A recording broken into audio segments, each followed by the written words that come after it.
That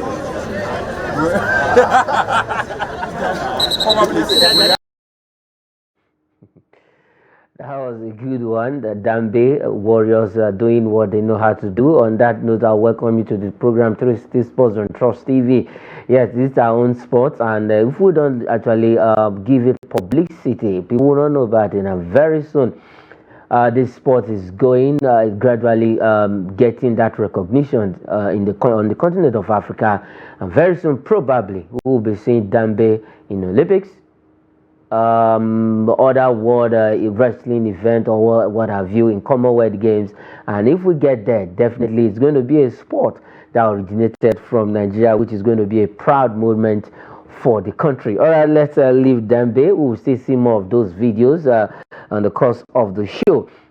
All right, let's go straight start with the Nigerian Cricket Federation, where they put together a tournament for the women, and Edo State wins the National Women's Championship. It was a good one for the Nigerian Cricket Federation.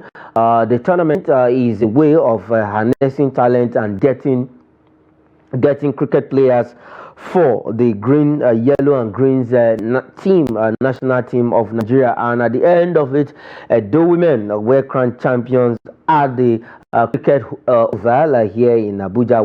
We have one of the best cricket oval though in Benin City, and if you ask me, maybe just maybe because of the facility they have in Edo State, which probably aided them winning the 2024 NCF Women's Championship in cricket. And if you go to Benin City, that cricket oval is a world class and is a good one.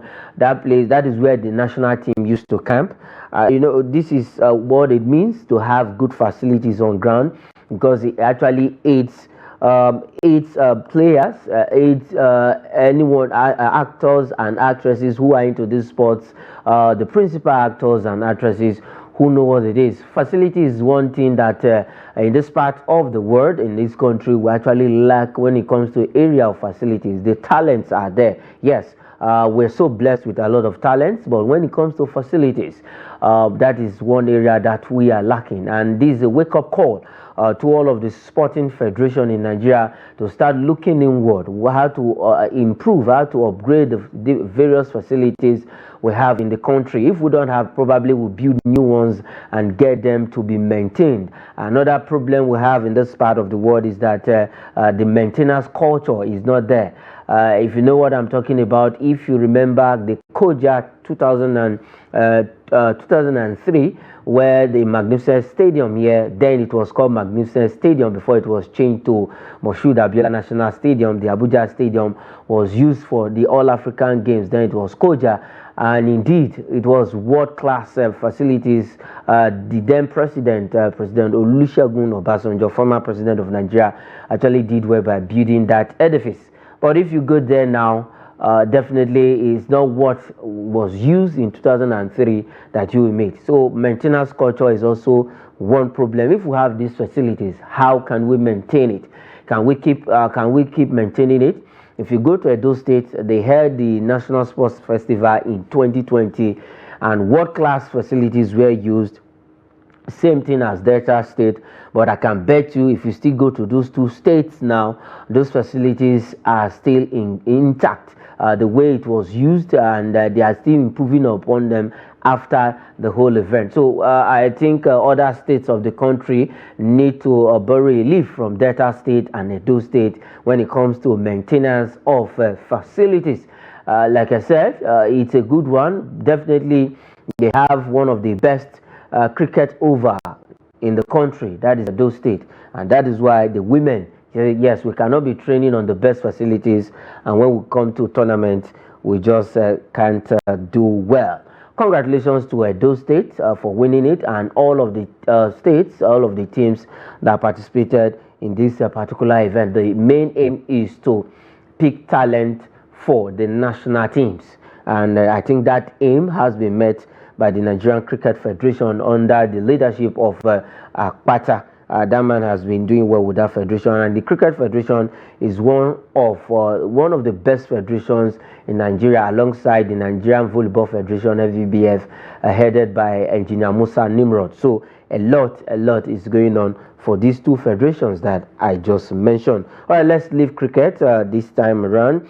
I'm quickly go straight to basketball. Yes, the 2024 Basketball League up and running. We know the women have wrapped up their own. Now the guys, it's the turn of the guys.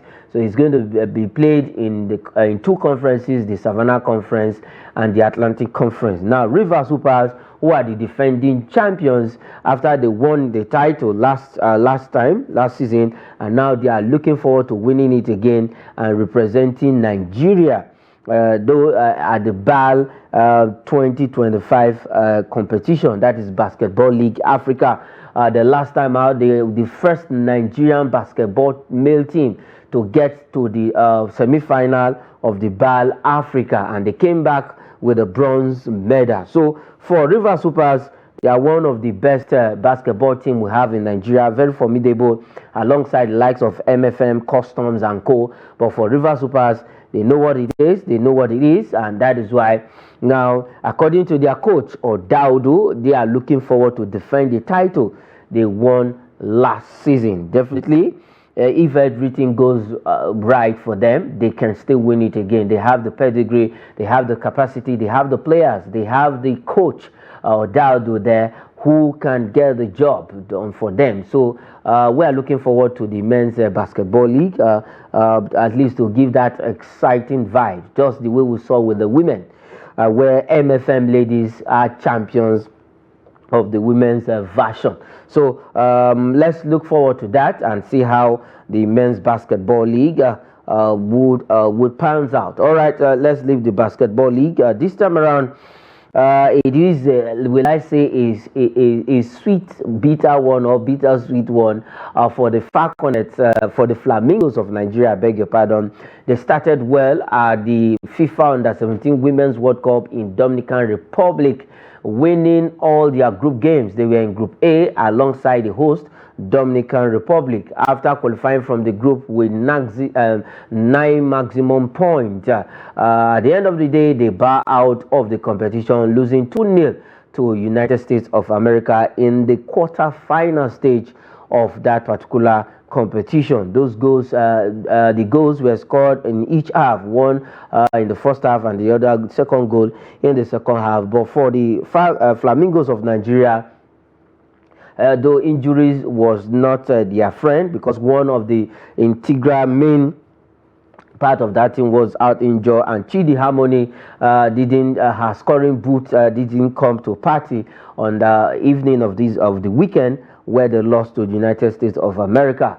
According to the coach Bankole Oluokere, he said they gave their best, but their best wasn't really enough to win that game against United States women. It was a repeat of what happened 2 years ago in India, where the Flamingos of Nigeria actually defeated United States girls, women, via penalties to qualify, and they came back with bronze. They came third in that particular competition, and this time around we were looking forward to see the Flamingos play in the final, probably lifting the trophy, but their journey has ended in the quarter-final stage. The jinx continue. Ever since the tournament started in 2008, the Flamingos have always bowed out from the quarter-final stage.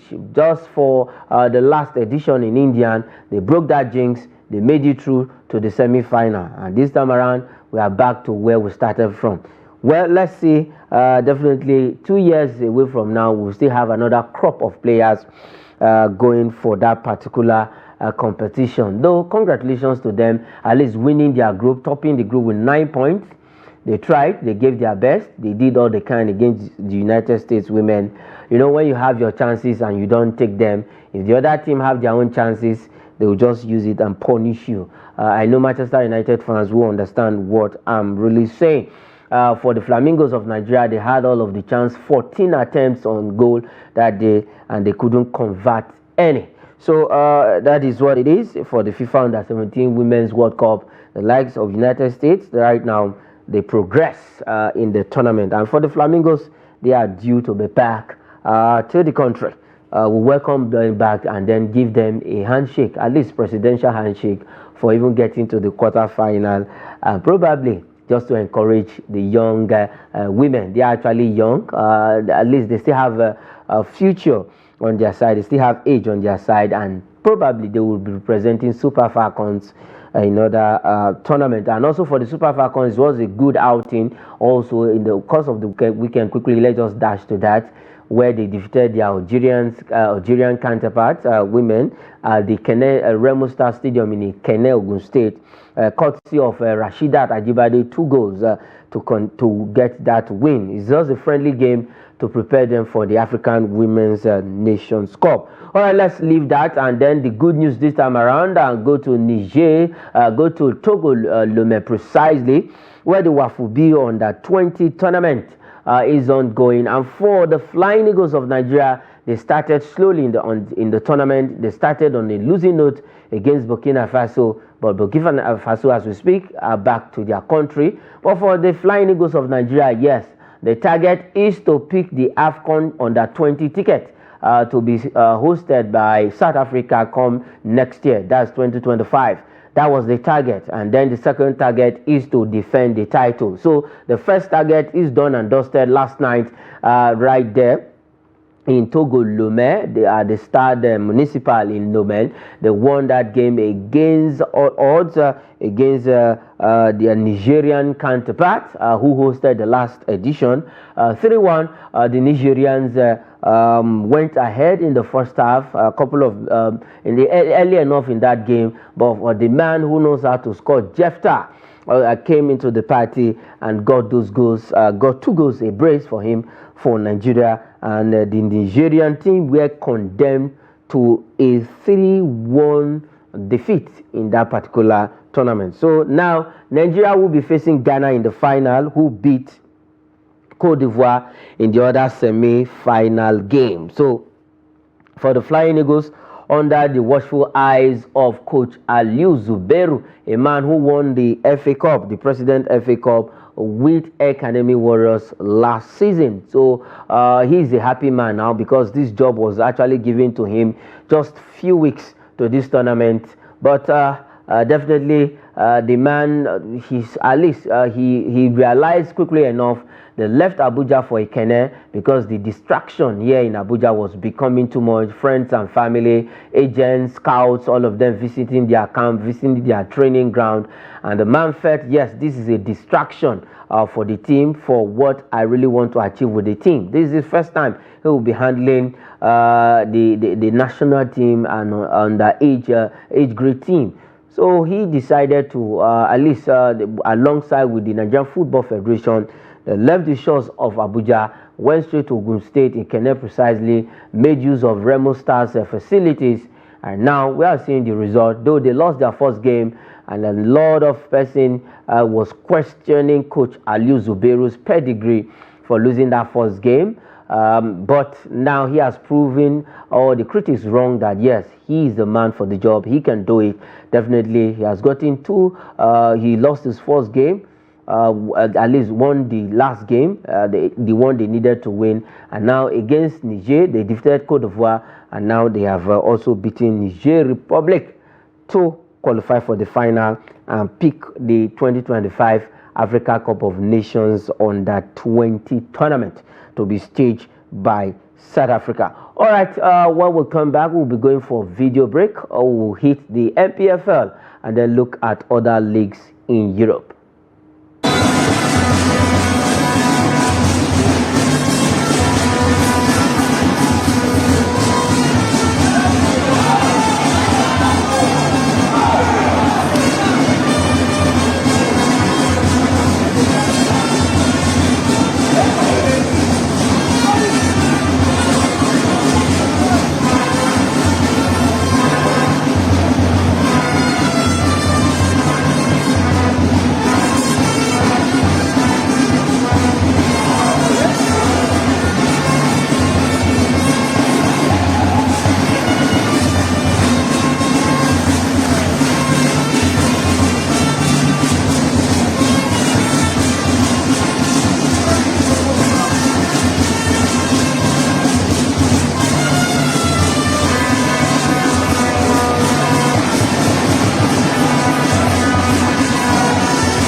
Welcome back from that particular video. In the Nigerian Premier Football League, we are into match day 9 in the Nigerian Premier Football League. Actions over the weekend where games were played across the various venues in Nigeria, and we also had, it's going to be a continuation of match day 9 today. We have 2 games lined up for today, but before we look at the 2 games that are lined up for today, let's have the result, and then we will look at the table.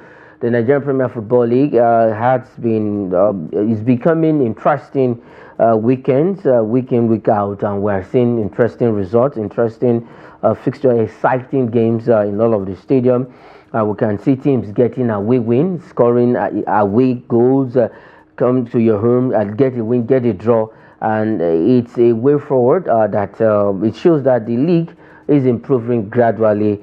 And it is what it is. We want to see the glory days of the Nigerian Premier Football League coming back. All right, let's look at the results of games that were played over the weekend. Katsina United and Niger Tornadoes played a 1-1 draw. Bendel Insurance at the Samuel Ogbumedia Stadium in Benin City lost to Abia Warriors 1-0. Enyimba defeated Ikorodu City 2-1 at their home ground in Aba. Heartland FC of Owerri under Emmanuel Amunike beat Remo Stars, high-flying Remo Stars 1-0. That's their first win of the season for Heartland FC of Owerri. Nasarawa United beat Kano Pillars 1-0. For the Super Eagles captain Ahmed Musa actually made some complaints about that game, but they lost at the Lafia Township Stadium to Nasarawa United 1-0. For Plateau United, they trashed Sunshine Stars of Akure at the Jos Township Stadium 3-0. The two unbeaten teams in the Nigerian Premier Football League this season, the 2 of them met at the Adokia Masimaka Stadium in Port Harcourt. It was 1-1 between Rivers United and El Kanemi Warriors. So these 2 teams are the only teams in the Nigerian Premier Football League this season that have not lost a game, and it was battle of supremacy. Who is who? Let's see who first blink in the season. Is it Rivers United? Is it El Kanemi Warriors? We are going straight to match day 10. Who is the first team to lose among the 2 of them? But at the end of the day, they share the spoils, they share the points. It was 1-1 at the end of 90 minutes for Finidi George. He continues to do well with Rivers United. And for Academy Warriors, we know Aliou Zubairu is with Flying Eagles in Togo Lomé, but I think his inspiration, wherever he is, continues to work for the team. And right now, they played a 1-1 draw with Rivers United, and Shooting Stars of Ibadan defeated Aqua United 2-1 at the end of 90 minutes in that game at the Liberty Stadium in Ibadan. So it was an interesting one. Only Abia Warriors got their away win of match day 9, and against which team? Bendel Insurance. 2 seasons ago, this team was looking like a team that will win the league, but now a lot is actually going on with Bendel Insurance. So these are the matches for match day 9. Like I said, games continue today, but before we get to the fixtures, let's look at the table. The Nigerian Premier Football League table. We have Rivers United back to the summit of the table with 21 points and 9 goal difference, having played 9 games. For Remo Stars, they are second. They lost their game. They're having 18 points after 9 games. We have Enyimba of Aba, who are third with 17 points. We have Plateau United on the 4th position with 14 points. Abia Warriors also have 14 points, but goal difference of 0. And then we have Academy Warriors who is on the 6th position with 13 points and 2 goal difference, and Sunshine Stars of Akure minus 3 goal difference on the 7th position with 13 points. Nasarawa United is 8th with 12 points. We have Katsina United, who are 9th with 12 points, and Shooting Stars of Ibadan are 10th with 12 points. The second side of the table, where Enugu Rangers is, they have a game in hand. They have 11 points. We have Kano Pillars on the 12th position with 11 points. Niger Tornadoes also having 11 points, but minus 1 goal difference for Kano Pillars and Tornadoes. For Kwara United, they are 14th with 10 points. Bendel Insurance, 15th position with 9 points. We have Heartland FC of Owerri. They find themselves in the bottom now. They've left that particular position. Now they are 16th with 9 points. Bayelsa United 17th with 9 points. Ikorodu City tops the three teams that are in the danger zone with 8 points. Akwa United have 6 points, the same points with Lobby Stars, who Daniel Omakachi, the Bull, is with Lobby Stars right now. He's trying to at least change the fortunes, the misfortunes of Lobby Stars. That's the Binu boys. Let's see how it goes, and definitely for the Nigerian Premier Football League, like I said, it's getting interesting every week. Let's look at the fixtures that will be coming up this afternoon. We have 2 games to be played this afternoon in the Nigerian Premier Football League. We know Enugu Rangers is in action. Let's have the fixture, if we can have it on the screen. Okay, once we have the fixtures, we will, let's have the fixtures right away, and then we'll look at those fixtures for Lobby Stars. They will be playing at their adopted home ground in Lafia, that is Lafia Township Stadium, against Bayelsa United. While Kwara United will host last season winners Enugu Rangers, who themselves are struggling this season. But despite that, if they get a win against Kwara United, they will push up the table. So these 2 games are lined up for this afternoon in the Nigerian Premier Football League. Quite an interesting game. Lobby Stars will be looking for a win against Bayelsa United. The 2 teams who are at the bottom, they are at the danger zone, those 2 teams. And Kwara United and Enugu Rangers, I think it's going to be a battle of who wants the 3 points more between the 2 of them. All right, let's now leave the shores of Nigeria and go straight to EPL for Manchester United fans all over the world and in Nigeria. They are not happy with one man, Erik ten Hag, and it is what it is for Manchester United. Well, they call their stadium theater of dreams. Now it's now becoming theater of nightmares for players, the fans, and the coaches. Well, let's look at the EPL result in the course of the weekend. We had games played. We start with the blue side of London. Chelsea defeated Newcastle United 2-1. Kopama continued to do well whenever he's playing at Stamford Bridge. 2-1 against Newcastle United. Crystal Palace, another London team, beat Tottenham Hotspur. It was a London derby, 1-0. West Ham United, yes, the 3 London teams there beating Manchester United 2-1. The courtesy of Bowen. Bowen got the second goal from the spot kick after a review of VAR of what looks like a penalty. I'm not the referee, but some football pundits didn't actually agree with that penalty. But for Manchester United, they are sinking right now, 2-1 against them. And Arsenal, the biggest match of the weekend, Super Sunday, they played 2-2 with Liverpool. Aston Villa and AFC Bournemouth played a 1-1 draw. Brentford, it was a 7-goal thriller in that game. It was 4-3. Brighton and Hove Albion and Wolves played a 2-2 draw. Manchester City actually showed what champions can be. Beat Southampton 1-0. Everton won. Fulham won. Iwobi on the score sheet in that game, getting the goal for Fulham. And Leicester City, the 2 Super Eagles players meeting each other there. Olaino and Wilfred Ndidi for Leicester City. Olaino is with Nottingham Forest.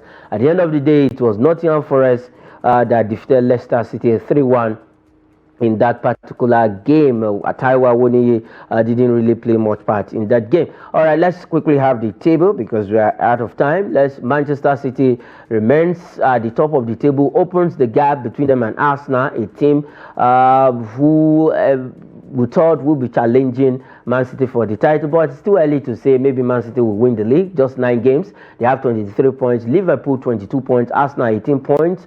Aston Villa 18 points. Chelsea 5th position with 17 points. Brighton is 6th with 16 points. Same points with Nottingham Forest. Tottenham 8, 13 points. Fulham occupies the first side of the table with 12 points. Let's go to the flip side of it.